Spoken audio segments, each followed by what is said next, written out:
Сейчас, как известно, по статистике за 2024 год порядка 1 миллиарда рублей пострадало население города Якутска, точнее Республики Якутия, от мошеннических действий.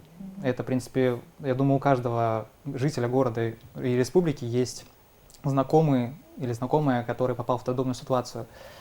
Сейчас также по России очень сильно распространяются фишинговые атаки. Очень тоже популярное направление среди киберпреступников. Компания Аэрофлот, известный пример. Ну, Винлаб, различные аптеки по России. Множество примеров, которые сейчас начинают страдать от различных атак. И очень важно защищаться и обучаться. И для этого как раз таки у нас есть и в городе Якутске компания Аватек разрабатывает и для организации решения, которые способствуют тому, чтобы сотрудники учились, обучались и не подвергали компанию и сами себя этому риску.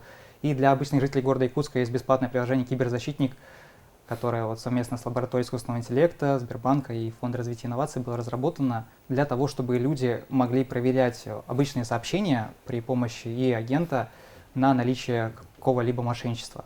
То есть это действительно прямо у них в кармане есть помощник, который может им помочь.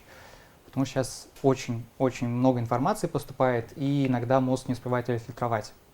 Поэтому важно иметь под рукой всегда какого-то помощника.